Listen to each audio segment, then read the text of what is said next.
Gloire à Dieu, merci Seigneur. Amen. On l'a chanté tout à l'heure. Toute ma vie, tu as été bon. Toute ma vie, tu as été fidèle. Ces paroles de ce chant-là résonnent encore dans mon cœur.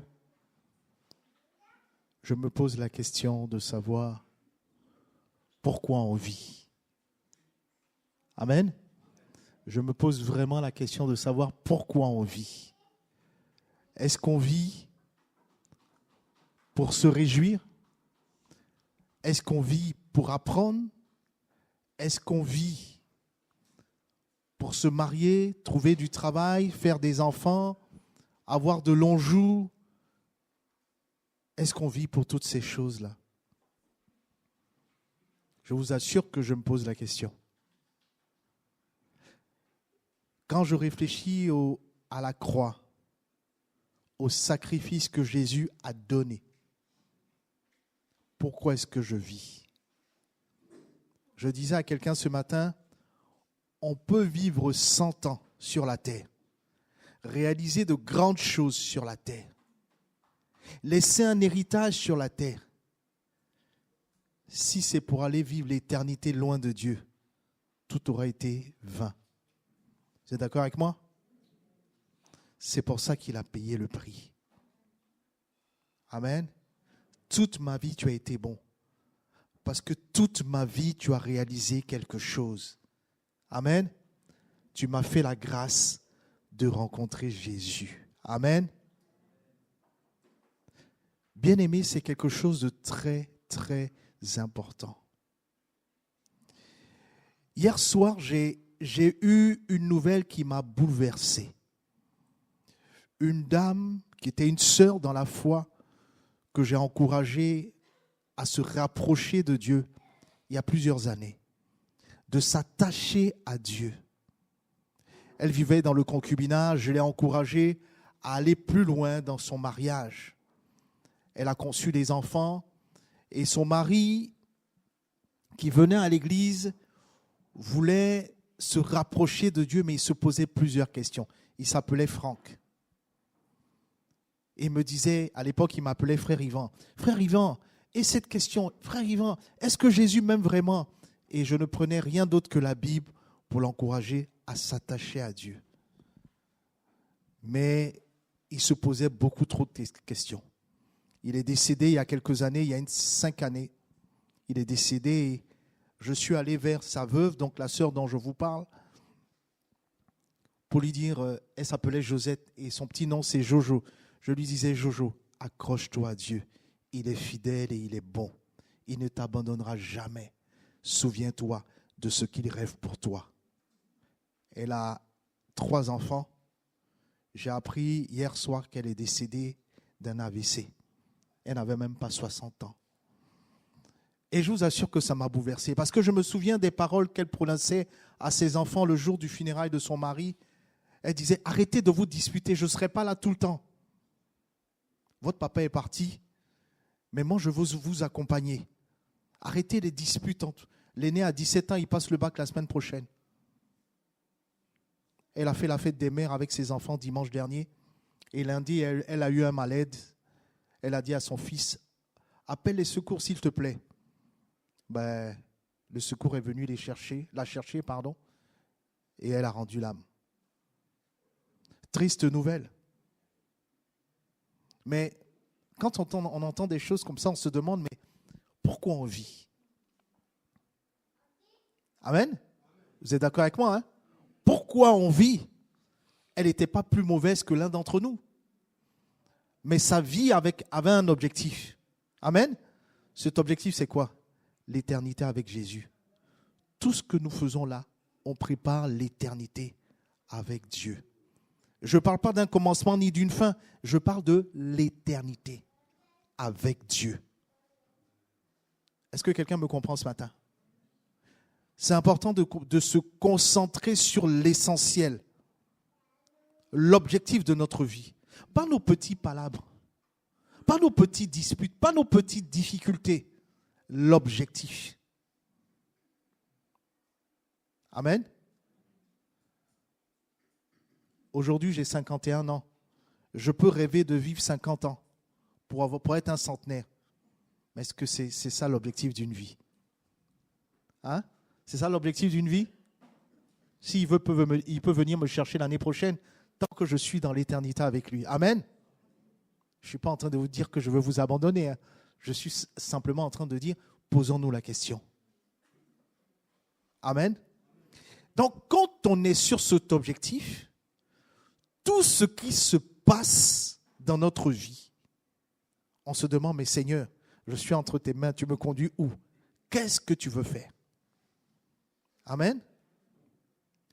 Vous me voyez me disputer avec Claudine? Si je me dispute avec Claudine, c'est quoi l'objectif? Pour dire que j'ai raison sur Claudine ou pour dire que Claudine a raison sur moi? Mais je vais où? Amen. Je vais où? Rien ne dit que je partirai avant Claudine ou Claudine partira avant moi. Mais qu'est-ce qu'il me dira quand j'arriverai? Vous comprenez ce que je veux vous partager ce matin? Tout a un objectif, frère. Ce monde-là va passer. Mais le monde que Dieu nous prépare ne passera jamais. Moi, je vais être là-bas. Quelqu'un veut être là-bas avec moi? Bon, enfin, pas avec moi, avec lui. Parce que c'est lui qui est l'objectif. Hein, Sandrine? C'est lui l'essentiel. Amen. On va prier le Seigneur. Seigneur, nous inclinons devant ta parole. Lorsque Pierre a compris que ta parole est essentielle, tu lui as posé la question, vous aussi, vous ne partez pas comme les autres. Pierre a dit à Jésus, mais à qui irions-nous? Tu as les paroles de la vie, pour ne pas dire de la vie éternelle. À qui irions-nous? Ce sont ces paroles-là que nous voulons partager ce matin. Donne à nos cœurs d'être sensibles. Donne à nos cœurs de se laisser toucher et transformer par ta parole. Que toute chair en moi soit mise de côté, mais que ta parole trouve son objectif au fond de moi, me touche, me transforme et me prépare à ton retour prochain. Et que dans toutes ces choses, la gloire revienne à toi seul, dans le nom de Jésus. Amen. Bien-aimés, prenons nos Bibles dans 1 Corinthiens chapitre 10, verset 13. Merci pour la technique, merci pour tout ce que vous faites. Que Dieu vous bénisse. Car c'est lorsque je suis faible, c'est là que je suis fort. Malgré les limites, à Dieu soit la gloire. 1 Corinthiens chapitre 10, verset 13.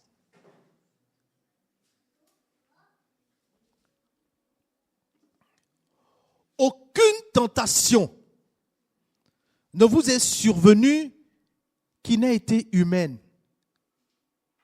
Et Dieu, qui est fidèle, ne permettra pas que vous soyez tentés au-delà de vos forces. Mais avec la tentation, il prépare aussi le moyen d'en sortir afin que vous puissiez la supporter.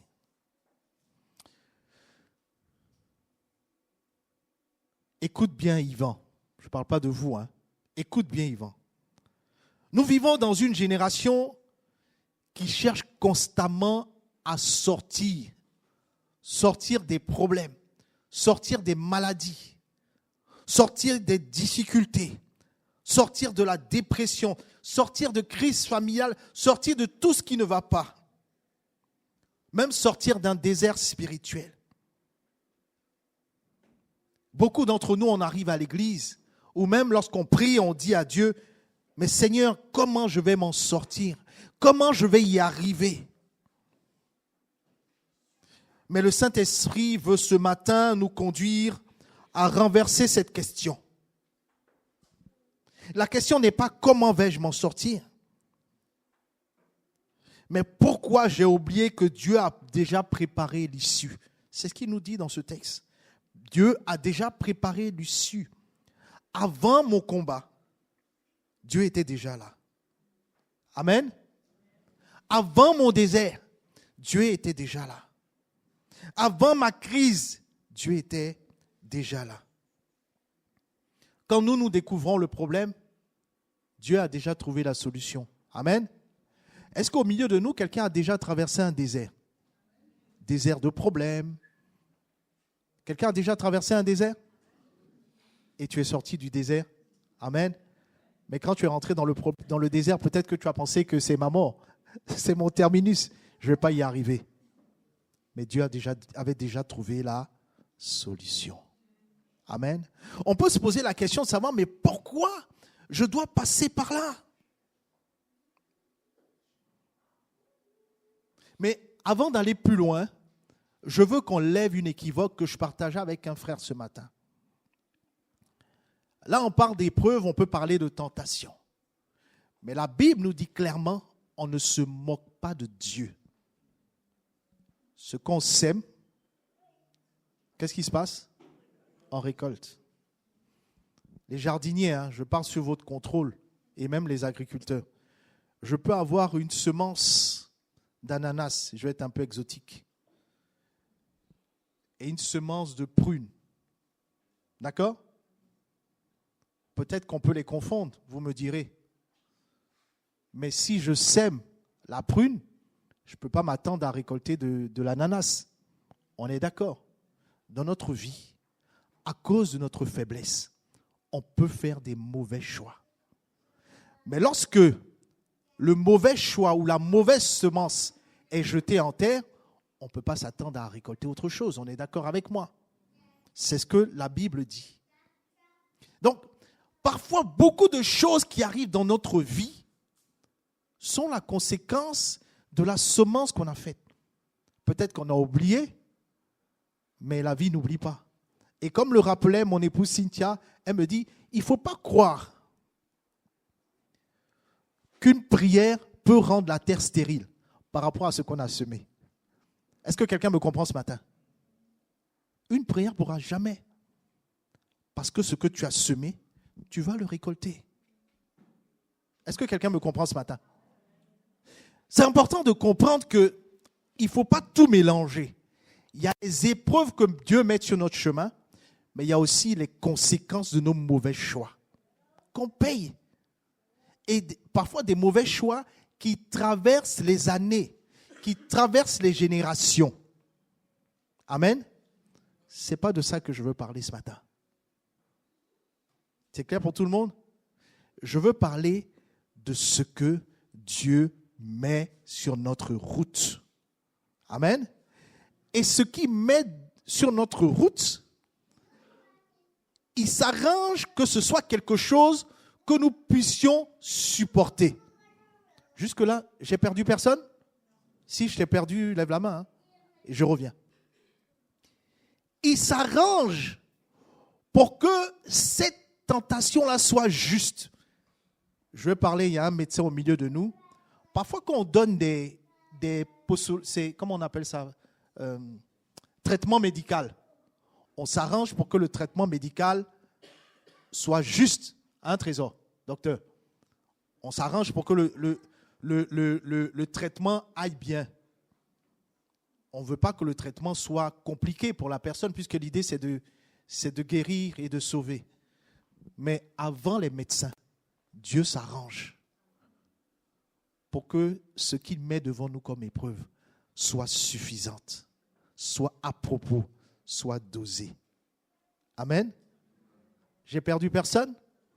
Donc, c'est pour ça qu'il dit qu'avant, il s'arrange pour avoir la solution, le temps d'en sortir. Amen.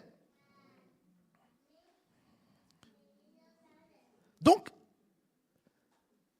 premier point. Deuxième point, vous avez vu, on parle de tentation. Or, un autre verset nous dit que Dieu ne tente personne. C'est pas ça? Mais ça, c'est un problème de traduction. Vous pouvez remplacer cela.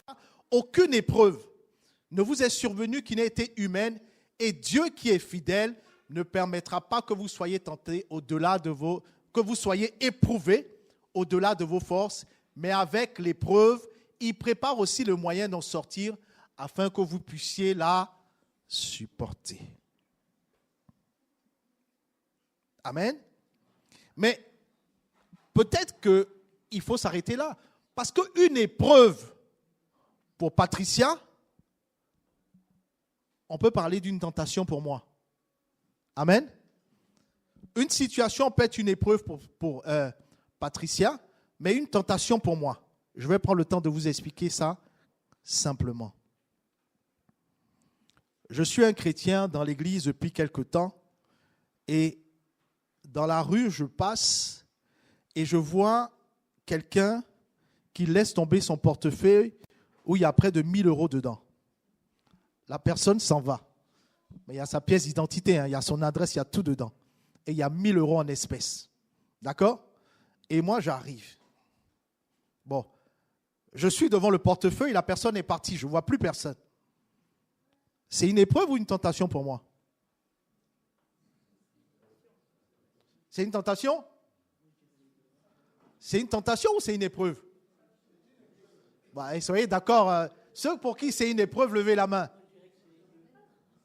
D'accord? Ceux pour qui c'est une tentation, levez la main. Ouais, vous engagez pas. Parce que si je suis tenté de prendre cet argent pour le garder pour moi, là, c'est une tentation et ça révèle vraiment quel est l'état de mon cœur.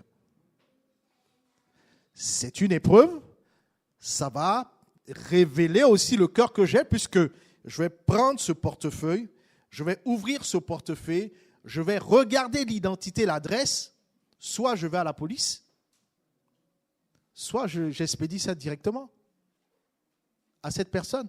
Amen ou pas? Ça, c'est la deuxième équivoque, épreuve et tentation. C'est pour ça qu'il parle de ça. Hein. Donc, il dit, considérant ce que je viens de vous partager, relisons, aucune tentation ou épreuve ne vous est survenue qui n'ait été humaine. Ça va révéler. Et Dieu qui est fidèle, mais le mot fidèle ici, j'ai envie de remplacer aussi par juste. C'est pas la justice des hommes quand ça m'arrange. Hein. Non, il est fidèle. Ne permettrait pas que vous soyez tentés ou éprouvés au-delà de nos forces. C'est-à-dire, ce qui va éprouver ou tenter Cédric, ce ne sera pas la même chose pour Alfonso. Amen. Ce ne sera pas la même chose pour Flora, parce qu'il nous connaît tous. Donc, il ne permettra pas que nous soyons tentés au-delà de nos forces. Mais avec l'épreuve ou la tentation, il préparera aussi le moyen d'en sortir afin que chacun puisse la supporter. Il faut comprendre ce que nous traversons, bien-aimés. Chacun pour soi. Comprends ce que tu traverses.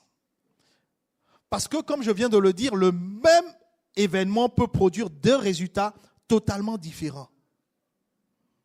Une même situation peut être une épreuve qui va m'aider à grandir, souvenez-vous de l'histoire du portefeuille, à révéler qui je suis vraiment, quel cœur j'ai devant Dieu, ou une tentation qui va nous faire tomber, qui va nous amener à comprendre qui nous sommes aussi réellement.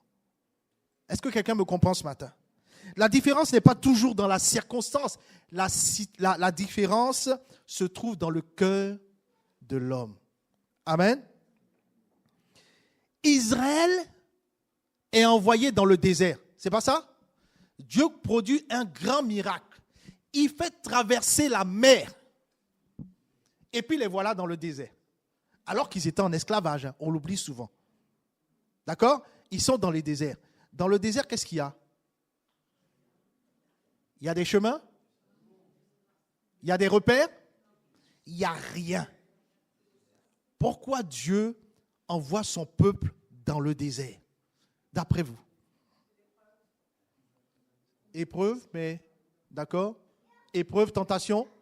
En fait, il envoie son peuple dans le désert. Il pouvait les envoyer directement dans un pays. Hein? Il les envoie dans le désert. Pourquoi? Il voulait les amener dans une école de confiance. Pour qu'ils aient confiance en lui. Amen. Vous êtes avec moi? Pour qu'ils aient confiance en lui. Dieu voulait former son peuple d'hommes et de femmes qui ont confiance en lui. D'accord? Mais plusieurs de ceux qui marchaient dans ce peuple-là ont transformé cette école de confiance en école de rébellion. Le désert devait produire la foi en Dieu, la confiance en Dieu. Il a révélé l'incrédulité. Est-ce que le désert était leur ennemi? Non. Mais le désert a révélé leur incrédulité. Leur cœur était leur ennemi. Amen.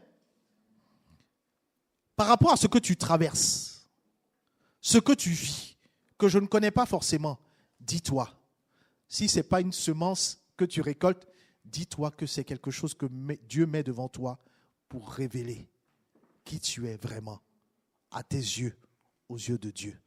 Est-ce que quelqu'un me comprend ce matin? Rien n'est fait au hasard. Aucune rencontre n'est faite au hasard. Dieu le fait pour révéler quelque chose. Et je vais vous dire quelque chose. Si tant est que ça révèle que j'ai envie de prendre cet argent pour moi, je reviens à l'exemple du portefeuille qui tombe, dans lequel il y a 1000 €, c'est peut-être de dire « Ah Seigneur, je ne savais pas que j'étais cupide à ce point. » Amen. Donc avec Dieu, on ne perd pas de temps. Amen. Donc dans le désert, on a pu voir, nous qui jugeons avec le recul, voici ce qui leur est arrivé dans le désert. Et toi, qu'est-ce que tu traverses? Tu vas me dire, c'est un problème de foyer, un problème avec tes enfants, avec tes parents, dans la société, avec tes employés, avec tes collègues, avec ta femme, ton mari qui ne croit pas, avec les gens de ton église, avec ton pasteur, avec ton papa, avec ta maman. Les rapports sont difficiles, c'est les autres. Mais Dieu dit, aucune tentation ne vous est survenue qui n'était humaine. Amen. Ce qui arrive autour de toi est important. Mais ce qui se passe à l'intérieur de toi est déterminant. Ça va te permettre de savoir à quel niveau tu es. Pas vis-à-vis de quelqu'un d'autre, mais par rapport à son retour prochain.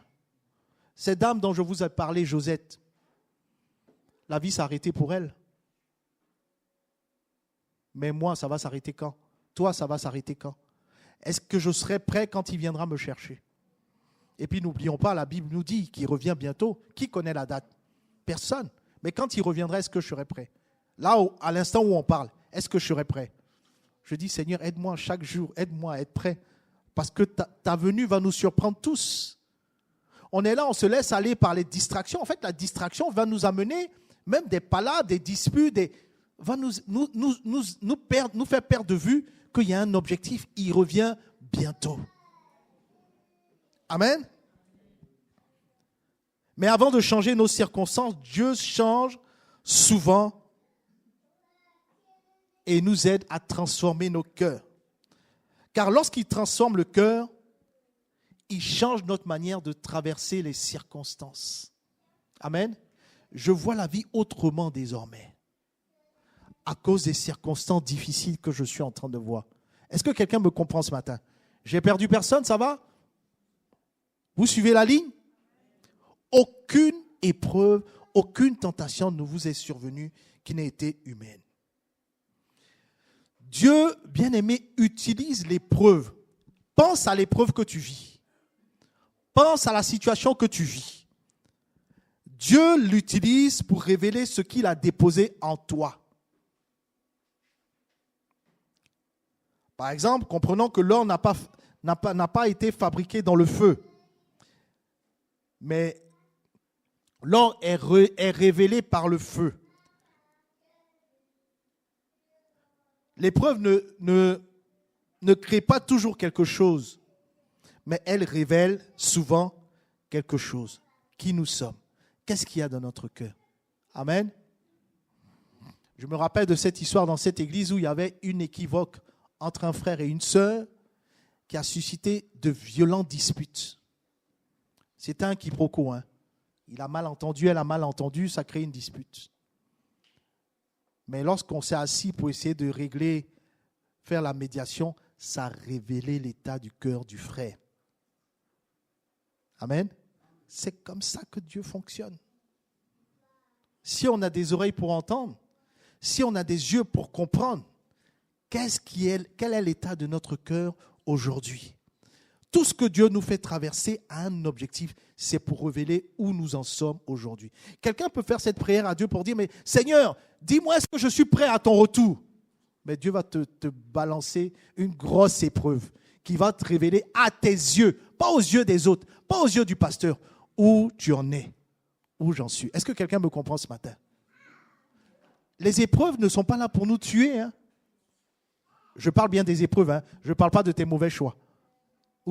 Je parle des épreuves. Elles révèlent où nous en sommes. Elles révèlent qui nous sommes. Elles révèlent l'état dans lequel nous sommes aujourd'hui. Est-ce que je suis quelqu'un qui a confiance en Dieu? Ou est-ce que ça révèle quelqu'un d'incrédule, quelqu'un qui murmure? Le désert a révélé l'état du cœur des Hébreux. Hein. Amen. Gloire à Dieu. C'est très important de savoir où nous en sommes. Et la Bible nous dit ce matin que c'est pour révéler que Dieu met des épreuves. Vous connaissez Joseph, le fils de Jacob? Vous connaissez son histoire? Dieu lui dit, voilà, j'ai un rêve pour toi. D'accord? Il n'a rien demandé, hein. Il ne mérite rien. Dieu lui dit, j'ai un rêve sur ta vie. Ça suscite la jalousie de ses frères. D'accord? Il n'a rien demandé. Quoique la famille de Joseph, on en a tous ça. Amen? Ou du moins, ce qu'on vit révèle ce qu'il y a dans les cœurs. Bref, donc ses frères le prennent et le jettent dans le puits. D'accord? Lorsqu'on jette Joseph dans le puits, qu'est-ce qui se passe dans son cœur? Il est révolté après Dieu? Il murmure? Vous ne savez pas, hein? Ça se trouve, il murmure.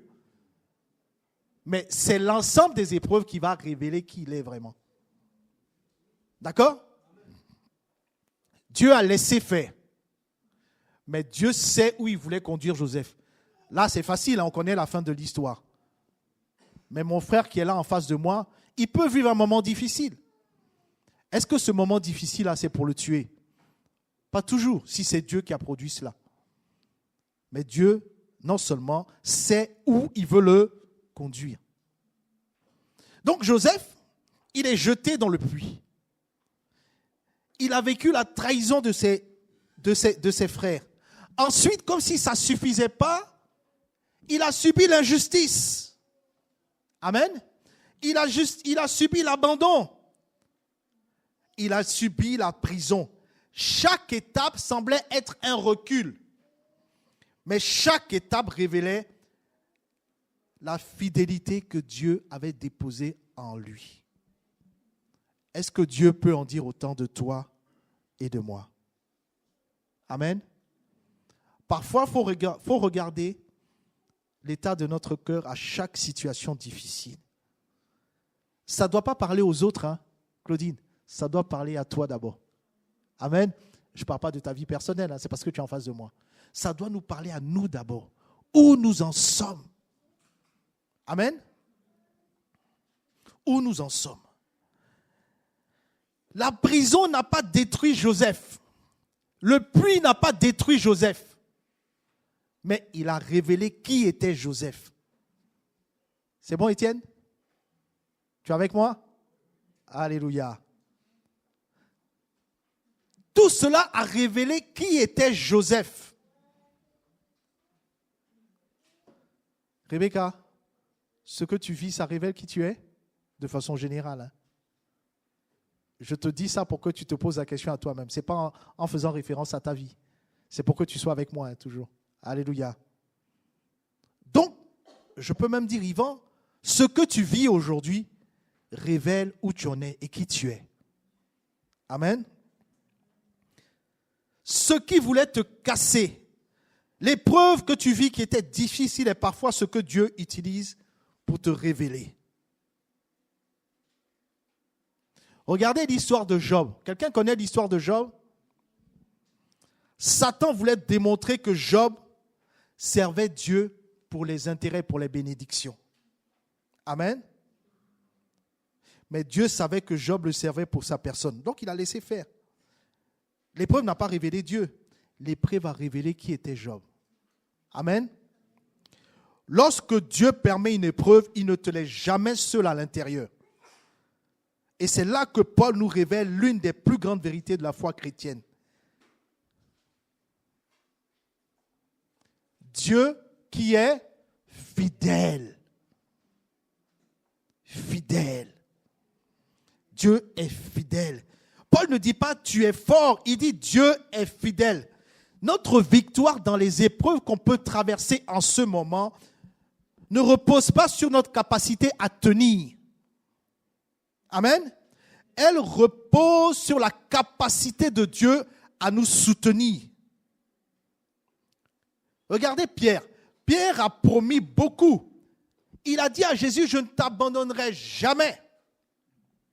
Mais lorsqu'il a été confronté à la pression, qu'est-ce qu'il a fait? Il a régné Jésus. Pourtant, Jésus a déjà prié pour lui. Pierre est tombé, mais il n'a pas été détruit. Pourquoi? Parce que la fidélité de Dieu était plus grande que la faiblesse de Pierre. Amen. Elle a permis de révéler où Pierre en était. Ta faiblesse n'est pas plus forte que la fidélité de Dieu. L'épreuve que tu vis n'est pas plus forte que la fidélité de Dieu. Il nous dit, avant l'épreuve, Dieu a préparé l'issue. Il sait comment tu vas en sortir. Peut-être que ce matin, tu penses à tes problèmes, tu penses à ta vie, et tu as raison de le faire. Peut-être que c'est une impasse par rapport au rapport que tu as avec tes enfants, aux relations que tu as avec tes frères et sœurs. Mais Dieu voit un itinéraire. Les ennemis de Daniel voyaient une fosse, mais Dieu voyait une plateforme de témoignage. La famille de Lazare voyait un tombeau, mais Jésus voyait la résurrection. L'endroit où l'homme annonce la fin est souvent l'endroit où Dieu commence quelque chose de nouveau dans notre vie et dans notre cœur. Quelqu'un pourra me dire, et je terminerai là-dessus, qu'est-ce que je dois faire maintenant? Qu'est-ce que je dois faire aujourd'hui? Qu'est-ce que je dois faire? Peut-être que ton désert n'a pas encore changé. Peut-être que ta situation n'a pas encore évolué. Mais aujourd'hui, Dieu te pose 3 questions à toi. Entre lui et toi. Dieu te pose 3 questions. Amen. Vous êtes avec moi encore? Que révèle ton cœur? Est-ce que tu es dans le murmure ou est-ce que tu es dans la confiance? Amen. Que révèle ton cœur? Ça, c'est la première question. Deuxième question. Dans l'épreuve, et ça me choque parce que je me rappelle de l'histoire d'une sœur, il y a plusieurs années, c'était dans les débuts de ma foi, une sœur qui vivait mal dans son foyer, c'était très compliqué avec son mari. Au lieu de mettre sa confiance en Dieu, elle pensait aller voir des marabouts pour changer sa situation. Je vous le partage, ça m'a choqué à l'époque. Et je lui ai dit, non, il faut que tu reviennes à l'église. Car notre Dieu est fidèle. Peut-être que la difficulté dans le foyer a voulu révéler où elle en était. Je ne l'ai pas condamnée, j'étais en province et je montais sur Paris. Donc je lui ai dit, je connais une église à Paris, viens. Pour qu'elle redresse sa vie. Où je cherche mon issue quand j'ai un problème? Où je cherche mon issue lorsque j'ai un problème? Dans mes relations? Dans mes ressources? Ou dans la fidélité à Dieu? Non, je n'ai pas besoin de connaître ta réponse. C'est entre toi et Dieu. Amen. Entre toi et Dieu. Quand ça ne va pas, est-ce que je cherche dans mes ressources ou est-ce que je les cherche en Dieu? Ça, c'est la deuxième question. Parfois, il faut être pratique. Troisième question. Pendant que c'est difficile, on peut imaginer Joseph dans le puits. On peut imaginer Joseph vendu comme esclave. On peut imaginer Joseph dans la maison de Potiphar. On peut imaginer Joseph dans la prison. Qu'est-ce que tu fais pendant l'attente? J'ai mal, je suis malade. Mes vieux jours sont compliqués. La situation de mon foyer est difficile. Ma santé, la santé de mes enfants, mes relations, mon travail. Qu'est-ce que je fais pendant l'attente? C'est la question que chacun doit se poser. Qu'est-ce que je fais pendant l'attente? Amen. Parce que l'attente peut devenir une prison, mais l'attente peut devenir aussi une préparation. Amen. Une préparation. C'est ce que Dieu veut. Mais c'est à mon cœur de répondre à cette question. Pas au pasteur. Et je veux vous dire, vraiment je vous encourage, je ne connais pas plus vos vies que Dieu. Amen. Moi, mon rôle, et il faut que vous le compreniez, c'est de vous encourager à aller vers Dieu. Je n'ai pas plus de rôle que ça. Encourager, pousser, orienter vers Dieu. Je ne pourrais pas le faire à votre place. Je vais vous pousser. Mais c'est vous qui décidez. Si je te pousse que tu ne veux pas, hein, Siloé, qu'est-ce que je fais? J'attends. Quand tu seras prête, je te pousse. Allez, on y va un peu plus. C'est ça le rôle. Mais Dieu met sur notre chemin une situation, une épreuve qui va me faire avancer. Ceux qui font confiance à Dieu ne perdent jamais leur temps dans le désert. Je rembobine pour que vous compreniez bien. Ceux qui font confiance à Dieu, ceux qui s'abandonnent à Dieu, ne perdent jamais leur temps dans le désert. Vous savez ce qui s'y passe? Ils se préparent pour leur destinée. Est-ce que vous me comprenez ce matin? Je veux dire à quelqu'un qui passe par des moments difficiles, ton histoire n'est pas terminée. Peut-être que quelqu'un est arrivé ce matin en pensant, je suis coincé, c'est difficile. Mais Dieu dit, tu n'es pas coincé, tu es en transition. Tu regardes la mer, Dieu regarde le passage. Tu regardes la fosse, Dieu regarde le miracle. Tu regardes la pierre du tombeau, Dieu regarde la résurrection. Si Dieu t'a conduit jusqu'ici, ce n'est pas pour t'abandonner ici. Amen, on l'a vu avec Étienne, il a payé le prix. Le Dieu qui a permis l'épreuve est le Dieu qui a en contrôle les limites de cette épreuve. Et le Dieu qui contrôle les limites a déjà préparé la fin de l'épreuve. Et Dieu veut lancer un appel ce matin et peut-être dans la solennité en baissant les têtes, en se concentrant, en écoutant ce message au-delà de ma voix. Si tu traverses actuellement une saison difficile dans tes relations, dans ta santé, dans ta famille, dans ton travail, si ton cœur est fatigué, si tu as laissé le murmure, remplace la foi. Si tu as commencé à croire que ton problème est plus grand que ton Dieu, alors viens devant le Seigneur. Aujourd'hui, ce n'est pas un appel pour ceux qui n'ont pas de problème. C'est un appel pour ceux qui refusent de laisser leurs problèmes avoir le dernier mot. Déclare dans ton cœur, déclare même à haute voix si tu le veux, mais dis à Dieu, Seigneur, je choisis de te faire confiance à nouveau, malgré mes problèmes, malgré les situations, malgré tout ce que je peux vivre, malgré tout ce que je peux traverser. Un désert, on le traverse toujours, on n'y reste pas. Alléluia. On va prier ensemble si vous voulez bien. Père, au nom de Jésus, je te remercie pour chaque vie présente ce matin.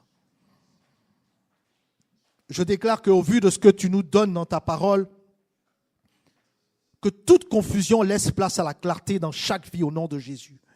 Je déclare que tout découragement laisse place à l'espérance. Je déclare que toute forteresse mentale est renversée par la puissance du Saint-Esprit. Que les cœurs qui murmurent dans le désert deviennent des cœurs confiants. Que les cœurs blessés deviennent des cœurs restaurés. Que les cœurs fatigués retrouvent des forces nouvelles. Je prophétise que là où plusieurs ne voyaient qu'une impasse dans ce qu'ils peuvent vivre de difficile, ils verront désormais la porte que tu as déjà préparée. Je proclame l'ouverture des chemins fermés. Je proclame la restauration des familles. Je proclame la guérison des vies, des corps et des cœurs. Je proclame la délivrance des captivités spirituelles. Je proclame que là où tu vis ton désert, dans ton foyer, que ce lieu-là devienne un lieu de visitation divine. Alléluia. Que ceux qui étaient dans l'attente voient ta main agir. Que ceux qui étaient dans le combat voient ta fidélité se manifester. Et que chacun puisse témoigner. J'ai traversé l'épreuve, mais Dieu avait déjà préparé l'issue. Merci Seigneur pour les vies. Merci Seigneur de m'aider à comprendre chaque tentation, chaque épreuve que je traverse.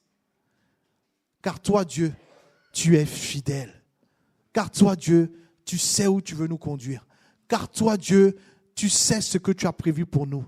Tu es un Dieu qui nous aime et ton amour pour chacune et chacun de nous est éternel. Amen.